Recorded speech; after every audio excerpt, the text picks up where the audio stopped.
अस्सलामुअलैकुम, नमस्कार, आदाब। मैं हूं आपका दोस्त निहाल अख्तर बयामी और आप देखना शुरू कर चुके हैं आपका अपना चैनल गांव मोहल्ला। दोस्तों, देश और दुनिया की तमाम तर खबरों के लिए हमारे साथ बने रहिए। बिहार में कोरोना मरीजों की संख्या लगातार बढ़ती जा रही है। सोमवार को 276 नए मामले सामने आए। नए मामलों के सामने आने के साथ ही बिहार में कोरोना संक्रमितों की कुल संख्या बढ़कर अब 12,144 हो गई है। वहीं पिछले 24 घंटे में 7 लोगों की इस बीमारी से मौत हो चुकी है। इसके साथ ही बिहार में अब तक कोविड-19 से मरने वालों की संख्या अब बढ़कर 97 हो चुकी है।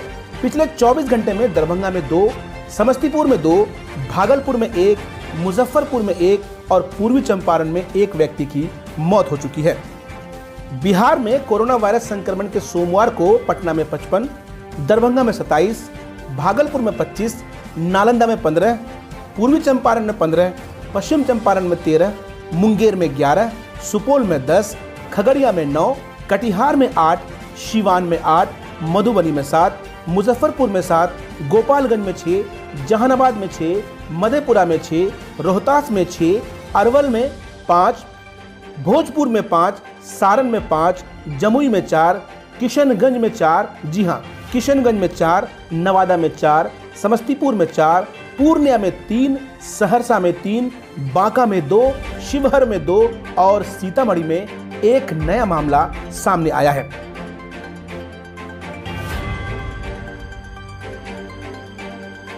रिम्स में इलाज करा रहे राजद सुप्रीमो लालू प्रसाद यादव कोरोना की चपेट में आ जाते अगर उनके सुरक्षा में तैनात एएसआई समझदारी नहीं दिखाता। जी हां, लालू प्रसाद की सुरक्षा में तैनात एएसआई छुट्टी पर गए थे। वापस आने पर ड्यूटी ज्वाइन करने के बजाय उन्होंने अपनी कोरोना जांच कराई। आपको जानकर हैरत होगी कि रिपोर्ट कोरोना पॉजिटिव निकला। इस पुलिसकर्मी की समझदारी से इलाज करा रहे लालू यादव कोरोना की चपेट में आने से बाल बाल बचे हैं। भारत चीन सीमा विवाद बहुत जल्द सुलझ सकते हैं। जी हां, सही सुन रहे हैं आप। विदेश मंत्रालय ने कहा है कि राष्ट्रीय सुरक्षा सलाहकार अजित डोभाल और चीनी विदेश मंत्री वांग यी ने रविवार को टेलीफोनिक वार्तालाप की और वास्तविक नियंत्रण रेखा यानी एलएसी से सैनिकों के जल्द से जल्द पीछे हटने पर सहमति भी दिखाई है। आपको बता दें, डोभाल और वांग दोनों देशों के बीच सीमा वार्ता से संबंधित विशेष प्रतिनिधि हैं। विदेश मंत्रालय ने एक बयान में इस वार्ता को खुली और विचारों का व्यापक आदान प्रदान करार दिया है और कहा है कि डोभाल और वांग इस बात पर सहमत हो गए हैं कि दोनों पक्षों को एलएसी से सैनिकों के पीछे हटने की प्रक्रिया को तेजी से पूरा करना चाहिए। बिहार विधानसभा सदस्यों की संख्या भले ही 243 रही हो, इन सीटों पर चुनाव लड़ने के लिए राजनीतिक दलों की होड़ लगी रहती है। जी हाँ, सही सुन रहे हैं आप। बिहार विधानसभा के 2015 में हुए चुनाव में 157 दलों ने अपने उम्मीदवार उतारे थे। इन दलों में राष्ट्रीय मान्यता प्राप्त, राज्य स्तरीय मान्यता प्राप्त, दूसरे राज्यों में मान्यता प्राप्त और गैर मान्यता प्राप्त निबंधित राजनीतिक दल शामिल थे। यही नहीं, इनके अलावा निर्दलीय उम्मीदवार भी इस फहरिस्त में शामिल हैं। इस बार भी अक्टूबर-नवंबर महीने में चुनाव के आसार हैं। ऐसे में चुनाव में भाग लेने वाले दलों की संख्या को लेकर अभी से कयास लगाया जाना शुरू हो गया है। बिहार का एक ऐसा गांव जहां आजादी के बाद से लेकर आज तक एक भी मुकदमा नहीं। जी हां, देखने पहुंचे डीजीपी गुप्तेश्वर पांडे। आजादी के 73 साल बाद भी किसी गांव में मारपीट, लूट, चोरी और डकैती के मामले न आए तो ये यकीन नहीं होता, असंभव सा लगता है। लेकिन पश्चिम चंपारण जिले के गोन्हा प्रखंड का कटोरवा गांव कुछ ऐसा ही मिसाल पेश कर रहा है। आपको जानकर हैरत होगी कि आजादी के 73 साल बाद भी इस गांव में किसी ने किसी पर एफआईआर नहीं किया, किसी ने किसी पर मुकदमा नहीं किया।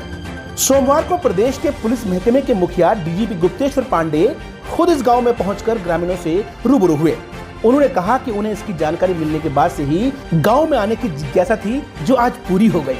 गांव का भ्रमण करते हुए डीजीपी ने बताया कि मॉर्निंग वॉक कर रहे थे तो एकाएक मन में आया कि इस गांव का अवलोकन करना चाहिए। डीजीपी ने आगे कहा कि इससे बड़ी बात और क्या हो सकती है कि 73 साल के बाद, मुल्क की आजादी के 73 साल बाद भी कोई एक ऐसा गांव जहां किसी ने किसी पर मुकदमा नहीं किया। ये वाकई में गर्व की बात है, न सिर्फ बिहार के लिए, पूरे देश के लिए गर्व की बात है। बॉलीवुड अभिनेता सुशांत सिंह राजपूत की आखिरी फिल्म दिल बेचारा का ट्रेलर आज ऑनलाइन रिलीज कर दिया गया। फिल्म में सुशांत के अलावा डेविड एंड संजना सांगी भी लीड रोल में नजर आने वाली है।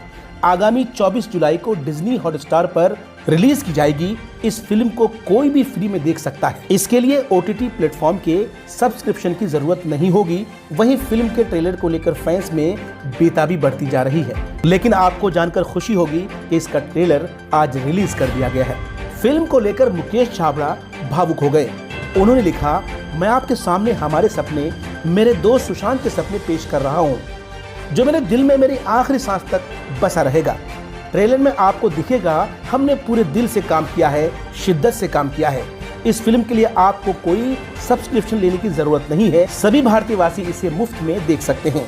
मैं सभी से आग्रह करता हूं कि आप अपने परिवार के साथ, जो भी आपके सबसे ज्यादा करीबी हैं, उसके साथ ये फिल्म जरूर देखिए। आगामी बिहार विधानसभा चुनाव को लेकर मजलिस-ए-इत्तेहादुल मुस्लिमीन ने किया बड़ा ऐलान। पार्टी सभी सीटों पर लड़ेगी चुनाव। कांग्रेस को बताया बीजेपी की बी टीम। दूसरी सूची 22 जुलाई के बाद साझा की जा सकती है। बिहार में कोरोना मरीजों की संख्या लगातार बढ़ती जा रही है। सोमवार को 276 नए मामले सामने आए। नए मामलों के सामने आने के साथ ही बिहार में कोरोना संक्रमितों की कुल संख्या बढ़कर अब 12,144 हो गई है। वहीं पिछले 24 घंटे में 7 लोगों की इस बीमारी से मौत हो चुकी है। इसके साथ ही बिहार में अब तक कोविड-19 से मरने वालों की संख्या अब बढ़कर 97 हो चुकी है। पिछले 24 घंटे में दरभंगा में 2, समस्तीपुर में 2, भागलपुर में 1, मुजफ्फरपुर में 1 और पूर्वी चंपारण में 1 व्यक्ति की मौत हो चुकी है।